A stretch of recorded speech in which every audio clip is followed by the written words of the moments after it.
왜 하나님을 기쁘시게 하고 살아가야 될 것인가 라고 하는 것입니다. 이 하나님을 먼저 사랑해 주셨습니다. 사랑으로 우리를 불러주셨습니다. 한 사람 한 사람을 구원시켜 주셨습니다. 그래서 우리는 하나님을 사랑하고 이제 하나님 뜻대로 살아야 됩니다. 하나님 성경을 통해서 우리에게 말씀하셨습니다. 하나님 뜻을 말씀하셨습니다. 항상 기뻐하라. 쉬지 말고 기도하라. 범사에 감사하라. 이것이 하나님의 뜻이다. 이 말씀을 예언을 멸시치 말고 그 첫째로 우리가 하나님을 사랑함에 있어서 말씀을 사랑해야 됩니다. 성경은 우리에게 이렇게 말씀하십니다. 예수님께서 말씀하시기를 나의 계명을 가지고 지키는 자라야 나를 사랑하는 자니 나를 사랑하는 자는 내 아버지께 사랑을 받을 것이요 나도 그를 사랑하여 그에게 나를 나타내리라 이렇게 말씀하십니다. 예수님을 사랑하는 사람 그에게 예수님이 나타내 보여주시겠다고 하는 것이에요. 예수님도 이미 하나님을 이렇게 사랑하셨습니다. 요한복음에 보면 오늘 주보에도 나와 있습니다. 요한복음 8장 29절에 나를 보내시니까 나와 함께 하시리라. 나는 항상 그가 기뻐하시는 일을 행하고 나를 혼자 두지 아니하셨도다. 예수님의 고백입니다. 예수님 그렇게 일하셨습니다. 하나님 나라를 위해서 나는 항상 그가 기뻐하시는 그가 누구입니까? 아버지 하나님 기뻐하시는 일만 하셨습니다. 그래서 예수님이 놀라운 역사와 놀라운 기적들을 행하시게 되는 것이죠. 38년 병자가 있습니다. 예수님께서 손을 얹고 기도하니 그 38년 병자가 버떡 자리에서 일어납니다. 예수님께서 풍랑일 때 예수님이 명령하십니다. 풍랑아 잠잠하라 고요하라 하니까 풍랑이 잠잠하고 고요합니다. 예수님 말씀 한마디에 병자가 일어나고 자연이 다스려집니다. 그러면서 예수님께서 오병이의 기적을 행하십니다. 물고기 2마리와 떡 5덩어리 가지고 5,000명을 먹이고 그 남은 숫자가 12바구니를 거두는 그런 놀라운 기적을 행하십니다. 그러면서 예수님께서 하신 말씀이 있습니다. 내가 어떻게 이런 일을 할 수 있었는가? 예수님은 말씀하십니다. 아버지께서 내 안에 계셔서 그 일을 하시는 것이라 이렇게 표현했습니다. 그러니까 아버지께서 내 안에 계셔서 아버지께서 그 일을 행하셨다 이렇게 말씀하십니다. 여러분 예수님은 기적 현장에서 놀랍도록 역사하셨습니다.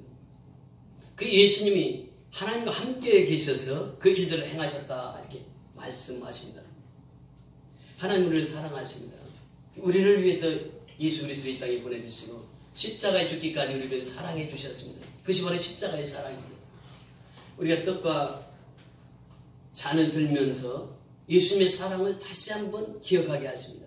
매주마다 떡을 떼는 것은 예수님께서 나의 몸을 살리기 위해서 나의 몸을 구원하기 위해서 예수님께서는 자기 몸을 친히 십자가에 내어주셨습니다.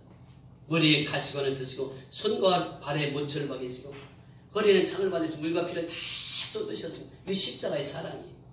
그 십자가는 구속입니다. 우리를 구속하시기 위해서 예수님이 십자가에서 피를 흘리셨단 말이죠. 하나님 우리를 그렇게 사랑하셨습니다. 그래서 우리가 하나님을 사랑하는 것이 마땅한 것입니다. 다윗 왕은 그렇게 고백합니다. 나의 힘이 되신 여호와여 내가 주를 사랑하나이다. 그러니까 다윗 왕이 하나님을 사랑했던 것은 나의 힘이 되더라 말이죠. 내가 어렵고 힘들 때 의지할 대상이 누구입니까? 가족입니까? 친척입니까? 사람입니까? 세상입니까? 하나님 한 분밖에 없습니다. 내가 힘들고 어려울 때 가족에게 얘기하면 한두 번은 들어줄 수 있겠죠. 또 가장 가까운 사람이 얘기하면 한두 번은 들어줄 수 있겠죠. 그러나 그것이 계속된다고 하면 누구도 그 사람을 사랑하는 사람이 없습니다. 그러나 하나님은 끝까지 우리를 사랑해 주세요. 그 믿음의 대상은 오직 하나님 한 분밖에 없습니다. 하나님 우리를 그렇게 사랑해 주셔서 오늘 이 자리에 앉게 해 주신 것이죠. 하나님의 사랑을 보세요.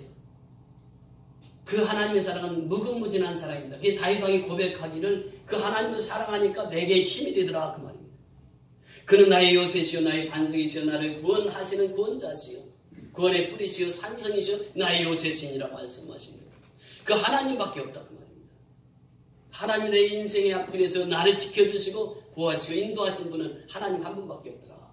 이것을 고백하는 것입니다. 여러분 스바냐서를 한번 찾아보십니다. 우리 스바냐서 3장 17절을 찾습니다. 구약성경 1309면입니다. 1309면 1309페이지 구약성경 스바냐 3장 17절.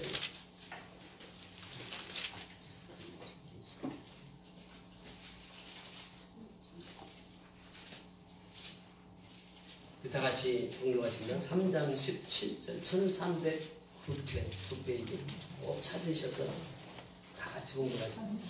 1309페이지 시작.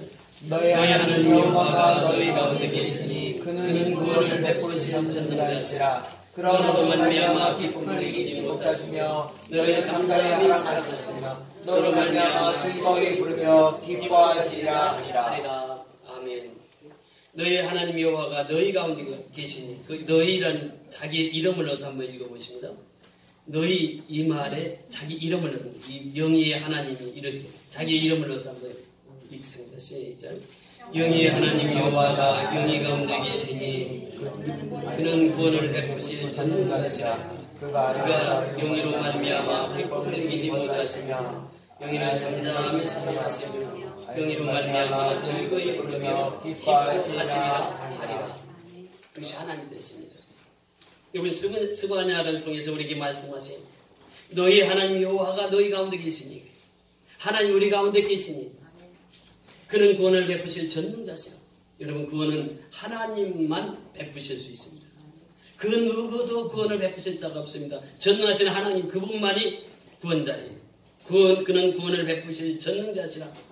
그가 너로 말미암아 그가 우리 한 사람 한 사람으로 말미암아 뭐라고 말씀하십니까? 기쁨을 이기지 못하시며 성도들을 볼 때마다 하나님 기쁨을 이기지 못하시는 하나님. 이전에 나와서 예배드릴 때 하나님 우리 한 사람 한 사람을 보시면서 그렇게 기뻐하시는 분이. 그러시면서 더 나가서 뭐라고 말씀하십니까? 너를 잠잠히 사랑하시는 분. 하나님 우리를 끝까지 사랑하시는 분이에요. 잠잠히 사랑하시는 분이에요. 하나님의 그 사랑을 우리에게 받고 삽니다. 그러면서 너로 말미암아 즐거이 부르며 기뻐하시리라. 하나님 우리를 볼 때마다 즐거이 부르며 기뻐하시는 분이 하나님이십니다. 그 하나님 나를 그렇게 사랑해 주셨어요. 그래서 우리는 하나님을 사랑하는 것이 마땅합니다. 하나님을 사랑할 때 하나님 기뻐하신다고 하는 것이 하나님을 사랑할 때 예수님께서는 그를 통해서 역사하시겠다고 말씀하십니다. 두 번째는 하나님 앞에 사랑받는 사람은 어떤 사람인가 라고 하는 것입니다. 예수님이 수가성을 지나가시다가 한 여인을 만납니다. 그 여인은 대낮에 물을 뜨러 왔습니다. 제자들은 이제 양식을 얻으러 마을에 내려갔을 때입니다. 그 여자에게 예수님이 말씀하십니다. 나에게 물 좀 달라. 그렇게 여자가 얘기합니다. 아니 당신은 참 유대인인데 어떻게 이방인 나에게 물을 달라고 합니까? 그 당시 사마리아인과 유대인들은 상종을 하지 않는 시기였습니다. 유대인들은 사마리아인들을 보면 개같이 여겼습니다. 사람으로 취급을 하지 않았습니다. 그때에 예수님께서 말씀하신 거예요. 내가 나에게 물을 달라고 한 사람이 누구인 줄 알았더라고 하면은 너는 나에게 구했을 것이다. 그러면서 예수님이 하신 말씀이 있습니다. 내 남편을 불러오너라. 그러니까 이 여인이 말합니다. 저 남편 없는데요. 예수님께서 말씀하세요. 내 5이 남편이 있었지만 그 사람들 다 내 곁을 떠나고 지금 살고 있는데 남자도 내 남편은 아니지. 예수님께서 말씀하세요. 그러니까 그 여인의 입을 통해서 당신은 예언자이십니다. 아니 당신은 이 야곱보다 크신 분입니까? 이 우물은 야곱의 우물인데 야곱이 이 우물에 먹고 야곱의 후손들이 이 우물을 먹고 살았습니다. 그런데 당신은 이 우물보다 크시다는 말씀입니까? 이런 질문을 합니다. 그때 예수님께서 하신 말씀이 있어요. 이 물을 먹는 자는 다시 목마르리니와 내가 주는 물을 먹는 사람은 영원히 목마르지 아니하리라 이렇게 말씀하십니다. 그때 그 여인이 그러면 나 목마르지 않게 그 영생수를 주옵소서.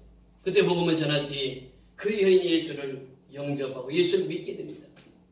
그러면서 예수를 믿고 제일 먼저 했던 것이 무엇입니까? 그러면 내가 이제 예수를 믿으니까 예배를 드려야 되겠는데 어디서 예배를 드려야 됩니까? 그때 예수님께서 하신 말씀이 있어요. 요한복음 4장 23절에 보면 그렇게 예수님께서 말씀하십니다. 요한복음 4장 23절에 예수님께서 이렇게 말씀하셨습니다. 아버지께 참되게 예배하는 자들은 영과 진리로 예배할 때가 오나니 곧 이때라. 아버지께서는 자기에게 이렇게 예배하는 자들을 찾으시느니라. 하나님은 영이시니 예배하는 자가 영과 진리로 예배할지니라. 그러니까 이 예배가 얼마나 소중한가. 이 여인은 예수님을 영접하자마자, 예수님 믿자마자, 예수님을 받아들이자마자 예배에 첫서부터 묻습니다. 그러니까 우리가 하나님을 사랑하는 자는 무엇으로 그 하나님의 사랑을 표할 수 있느냐? 예배라고 하는 거예요. 예배는 가장 소중한 시간입니다. 예배는 인생에 있어서 가장 가치 있는 시간을 하나님 앞에 드리는 시간입니다. 예배 시간보다 중요한 시간이 없어요. 그러니까 제가 늘 강조하는 것이, 아파서 걷지 못할 때는 집에서 예배 드려도 걸을 수만 있으면 교회 나와서 예배 드리세요. 예배라고 하는 것이 생명입니다. 하나님이 가장 기뻐하시는 것이 뭐냐? 하나님을 사랑하는 것이요, 하나님을 사랑하는 자가 예배 드리는 것을 가장 기뻐하신다고 하는 것이에요. 그 예배는 신령과 진정으로 드리는 것입니다. 영으로 드리는 예배예요. 진리로 예배 드리는 것이에요. 그러니까 예배는 성령의 역사와 하나님의 말씀이 선포되는 것이 예배입니다. 하워드 휴즈라고 하는 분이 소천합니다. 그분이 이제 많은 카지노에서 돈을 벌어가지고 거부가 됐습니다. 근데 그가 죽자 카지노에 선포를 했어요. 자, 이 시간 우리 회장님이 죽었습니다. 그러니까 60초 동안 우리 회장님을 위해서 묵념합시다. 카지노를 하던 사람들이 다 카지노 내려놓고 우리 회장 죽었다고 하니까 60초 동안 묵념합시다. 묵념을 해요. 묵념이 딱 끝나니까 카지노를 해도 됩니다. 60초라는 시간, 그 사람을 위해서 묵념을 합니다. 우리가 예배를 드릴 때 자칫 잘못하면, 제가 그 전에 예배 드릴 때 그런 분이 있었습니다. 11시에서 12시 땡 하면 끝내주세요 그래요. 저는 그렇게 못합니다 그랬어요. 예배 시간은 하나님과의 만남의 시간이고, 예배 시간은 축제의 시간인데, 시간을 딱 정해놓고, 휴즈 씨가 죽었을 때 60초 동안 그분을 위해서 묵념합시다. 이런 예배로 드리는 예배는 하나님께서 기뻐하시는 예배가 아니라고 하는 것이죠. 하나님 기뻐하시는 예배는 신령과 진정의 예배입니다. 그래서 우리가 딱 짜여진 시간, 그 시간에 딱 예배를 맞춰주세요. 그게 아니란 말이죠. 우리 하나님 앞에 그 만나는 시간, 그 만남의 즐거움의 시간, 이 시간이 바로 예배 시간인데, 예배 시간보다 더 소중한 것은 없다고 하는 것이죠. 그래서 예수님은 말씀하셨어요. 예배 드리는 자, 예배 드리는 자를 내가 기뻐하노라 말씀하십니다. 오늘 본문의 말씀이 무엇입니까? 5장 10절의 말씀, 주를 기쁘시게 할 것이 무엇인가? 무엇 해보라? 시험해보라, 시험해보라. 이 시험해보라는 말은 우리가 테스트해보라는 말도 있고 분별하라고 하는 말이 있습니다. 원문에 보면 두 가지 의미가 있어요. 그 예배는 무엇이냐? 분별하는 것입니다. 사도 바울이 로마서를 기록하면서 로마서 1장에서 11장까지 구원의 역사를 말씀하십니다. 그러면서 12장을 기록하면서 제일 첫 절에 뭐라고 말씀하시고 있느냐? 그러므로 내 사랑하는 형제들아, 내가 하나님의 모든 자비하심으로 너희를 권하노니 너희 몸을 하나님이 기뻐하시는 거룩한 산 제물로 드리라. 이는 너희들의 영적 예배다. 영적 예배가 뭐냐? 산 제물로 드리는 것이 영적 예배예요. 우리는 지금 하나님 앞에 나왔습니다. 하나님 앞에 영적 예배 드리러 나왔습니다. 예배자는 내가 산 제물이 되어야 된다고 하는 사실이에요. 그 사람이 시대를 분별할 수가 있습니다. 너희는 이 세대를 본받지 말고 하나님이 기뻐하시고 온전한 뜻이 무엇인지를 분별하도록 하라. 이것이 바로 시험이라고 하는 의미 속에서 분별하는 것입니다. 이 세대를 분별할 수 있어야 돼요. 영적인 세계를 분별할 수 있어야 된다고 하는 것입니다. 이것이 바로 참된 예배자의 삶이라고 하는 것입니다. 예배는 내가 산 제물이 드리는 시간이에요. 그래서 하나님 앞에 드려지는 시간이 예배 시간입니다. 그러면서 하나님을 기쁘시게 하는 사람은 믿음으로 사는 사람이에요. 하나님이 우리에게 말씀하시기를 믿음이 없이는 하나님을 기쁘시게 못하나니 그래요. 하나님께 나가는 자는 반드시 상주이심을 믿어야 할지니라. 히브리서 11장 6절의 말씀입니다. 그러면서 히브리서 11장 전체가 무엇을 말씀하시고 있느냐 하면 믿음으로 산 제물을 드린 선진들을 쭉 소개하고 있습니다. 그러면서 결론이 뭐냐? 이 믿음의 사람, 예배 드리는 사람, 하나님의 사람은 세상이 감당치 못하더라 이렇게 말씀하십니다. 믿음의 사람이 감당할 수가 없어요. 그래서 하나님은 믿음의 사람을 기뻐하신다고 하는 것입니다. 우리는 믿음으로 이 자리에 나왔습니다. 믿음으로 하나님을 찬양했습니다. 믿음으로 하나님께 영광을 돌리고 있습니다. 이것이 바로 믿음의 삶의 사람의 삶입니다. 그러면서 그들은 늘 하나님께 영광을 돌립니다. 우리의 삶 자체가 하나님께 영광을 돌리는 것을. 그래서 우리는 하나님을 가까이 하고 하나님 앞에 가서 영광 찬송하고 하나님 앞에 기도하고 이것이 바로 하나님의 영광을 돌리는 것인데, 그래서 사도 바울은 고백합니다. 너희가 먹든지 마시든지 무엇을 하든지 다 하나님의 영광을 위하여 하라 했던 말씀입니다. 하나님의 영광을 위해서 살아가는 것이에요. 이것이 바로 우리의 삶입니다. 여러분 보세요. 우리의 삶 자체가 하나님의 영광을 돌리는 삶을 살아야 됩니다. 우리 저 미얀마 땅에 가서 누구에게 영광을 돌리고 돌아왔습니까? 하나님께 영광을 돌리고 돌아왔습니다. 여러분, 우리가 하나님께 영광을 돌린다고 하는 것은 무엇입니까? 가서 복음을 전하는 것이에요. 성령 충만함을 받아서 복음을 전하는 것이에요. 그래서 사도 바울은 고백합니다. 술 취하지 말라. 이는 방탕한 것이니 성령의 충만함을 받으라. 성령 충만함을 받으면 하나님의 영광을 위해서 살아갑니다. 복음을 전하면서 삽니다. 마지막 때까지 복음을 전하면서 삽니다. 이번에 양곤 선교연합교를 다녀왔잖아요. 참 힘들고 어려웠습니다. 세 가지를 못했어요. 사역을. 첫째는 쓰레기 사역을 못했습니다.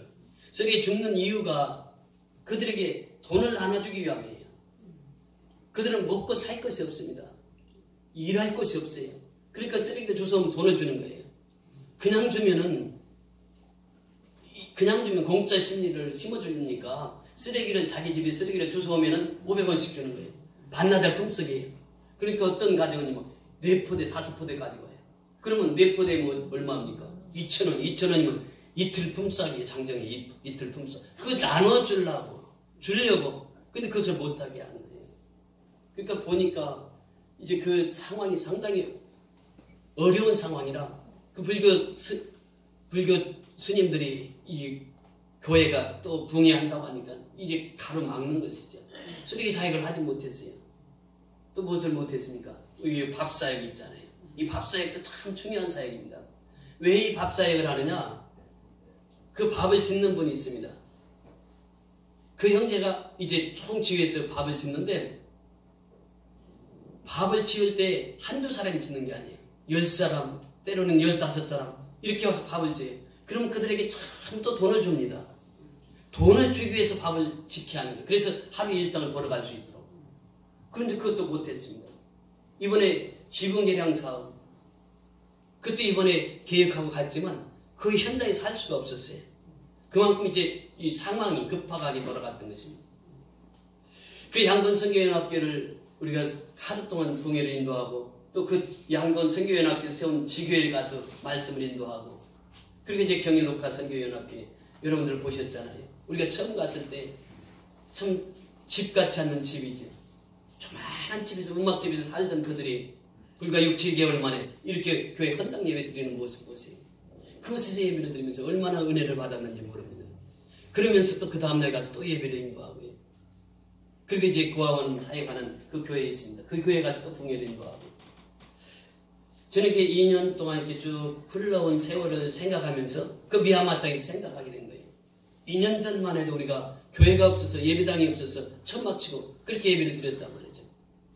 제가 그때 힘들었던 것은 새벽 예배 드리고 나서였습니다. 새벽 예배 드리고 나서 갈 곳이 없어요.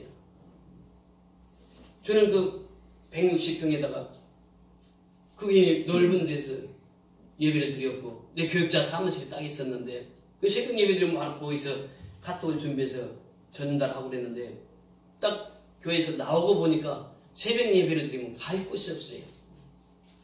그래서 제가 그 김밥 한 줄 1,000원짜리 그 하나 사가지고 카톡은 보내야 되는데, 그래서 성경 지속해야 되는데 장소가 없는 거예요.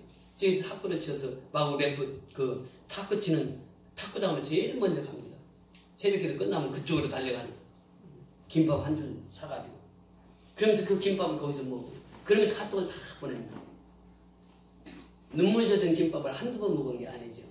2달 동안 계속 그렇게 생활했습니다. 근데 하나님께서 2달 후에 우리 교회를, 이 아름다운 교회를 주셨잖아요. 우리 교회를 주셨고, 양곤 선교연합교를 주셨고, 경일녹화 선교연합교를 주셨고, 또 양곤 선교회가 개척한 지교회를 주셨고, 또 고아원 교회를 주셔서 5교회를 하나님께서 섬기게 하셨습니다. 하나님의 기적의 역사입니다. 여러분 성령 충만하라고 하는 것은 바로 이 복음을 땅끝까지 전하라고 하나님께서 우리에게 명하신 바입니다.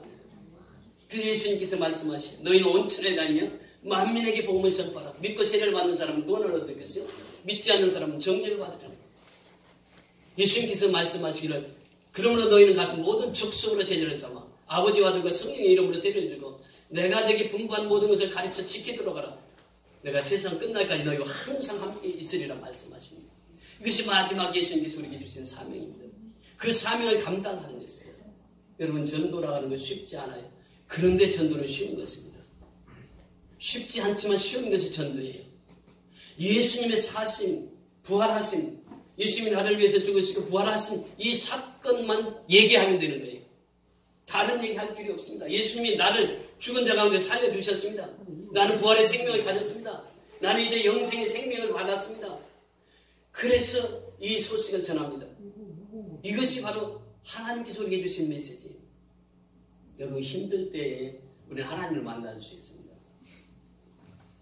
우리가 찬송가 잘 부르는 찬송가가 있어요. 338장에 보면 내 주를 가까이 하게 하려 하면 이 찬송은 너무나도 잘 알려져 있는 찬송이죠. 이 찬송 작사를 하신 분이 아담스라고 하는 분입니다. 이 아담스라고 하는 분은 원래 작가였습니다. 작품을 많이 썼던 분이에요.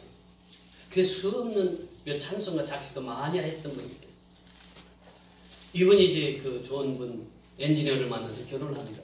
행복한 결혼 생활을 했어요. 근데 얼마 지나지 않아서 이 작가들이 몸이 참 건강이 좋지 않습니다. 계속 생각하고 앉아서 구상해서 그 글을 써내야 되니까 이게 건강이 좋지 않아요. 이 건강이 좋지 않아요. 작가 생활을 하지 못합니다. 그러면서 투병 생활에 들어가요. 투병 생활하면서 너무 힘들게 투병 생활합니다.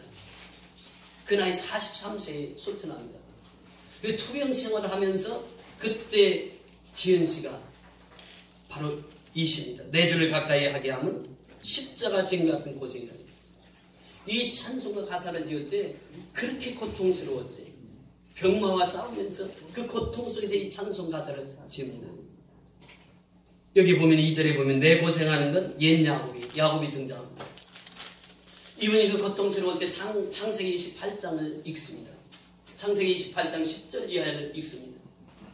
그때 그 사건에 보면은 야곱이 이제 집에서 나와서 외삼촌 집에 가는 거예요.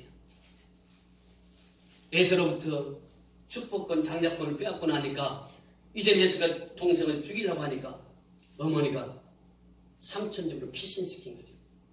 그래서 삼촌 집을 이제 갑니다. 가는데 밤이 되니까 잘 데가 없는 것이에요.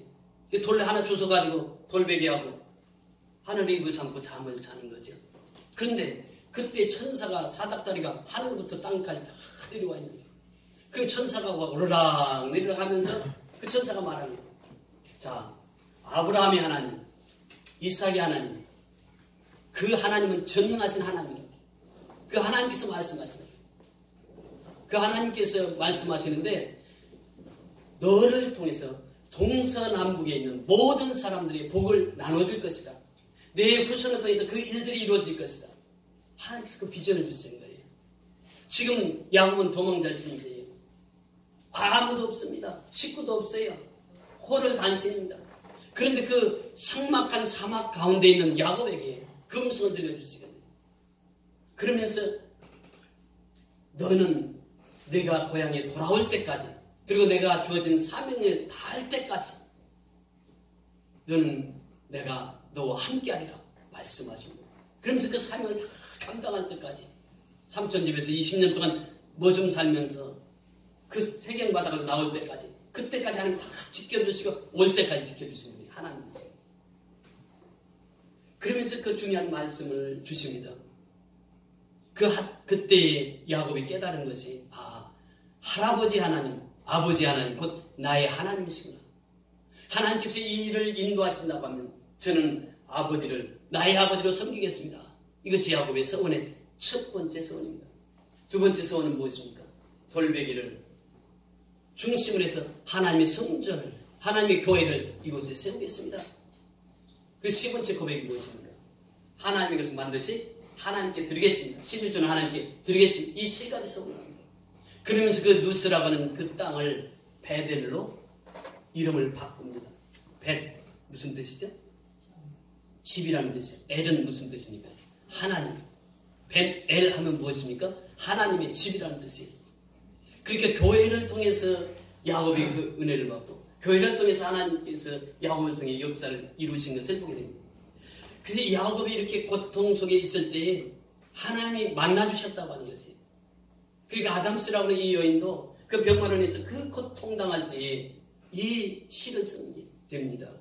내 고생하는 것 옛 야곱이 돌베개 베고 잠 갔습니다. 그러니까 야곱의 심정이나 자기 심정이나 지금 똑같단 말이에요. 그것을 이제 시로 표현한 것이에요. 꿈에도 소원이 늘 찬송하면서 주께도 나가기 원합니다. 천성에 가는 길, 천성이 어디입니까? 하늘나라 가는 길이에요. 천국 가는 길이에요. 근데 그 길이 순탄하다고요? 순탄하지 않아요. 천성에 가는 길 험하여도 생명길 되나니. 왜 우리가 천성에 가는 길이 험합니까? 생명길이 되어주니까 험한 거예요. 이번에 미야마 선교도 그 순탄하지 않았어요. 그런데 그 험한 곳에 왜 갑니까? 그것이 바로 생명길이기 때문에 그래요. 험한 길이지만 우리가 그 길을 가야 됩니다. 천성을 향해서 가야 돼요. 천성을 향해서 가는 데는 험한 길을 가는 것입니다. 그 험한 길이 바로 생명길이 됩니까? 그래서 이 아담스라고는 이 작가가 이렇게 표현한 것이에요. 천성에 가는 길 험하여도 천사날 부르니 늘 찬송하면서 주께 더 나가기 원합니다. 마지막 절보세요. 야곱이 잠깨어 일어난 후 돌단을 쌓은 것 본받아서 숨질 때 되도록 늘 찬송하면서 주께 더 나가기 원합니다. 이것이 우리의 신앙이 되어야 될 줄 믿습니다. 야곱의 신앙은 정말 하나님의 인정하는 신앙이고 하나님 기뻐하시는 신앙이었습니다. 그러니까 이 야곱의 신앙을 보면서 이 아담스라고 하는 인간이 그 신앙을 본받았던 것이죠. 그러면서 그 고통 속에서 병마 투병하면서 이 시를 기록하게 된 것입니다. 그래서 야곱이 잠깨어 일어난 후 이 찬송 가사를 보면서 우리 다시 한번 깨달을 수 있는 것이죠. 그래, 천성에 가는 길은 순탄치만 않아. 어려움이 있어, 힘든 일이 있어. 그럼에도 불구하고 그 길은 가야 돼. 무슨 길이기 때문에? 생명길이기 때문에 가야 돼. 여러분, 이후에 이 찬송이 많이 알려지게 된 계기가 있습니다. 미국에서 타이타닉이라고 하는 그 배를 초호화 유람선을 만들고 그러면서 그들은 얘기합니다. 이제는 이 유람선으로 말할 것 같으면 빙산이 와도 부서지지 않을 것이고 최고로 잘 만드는 배니까 안심하고 타십시오. 그래서 미국에 돈 있는 사람들이 다 그 배를 탔잖아요. 탔는데 태평양 가운데 오다가 무엇을 만듭니까? 빙산을 만듭니다.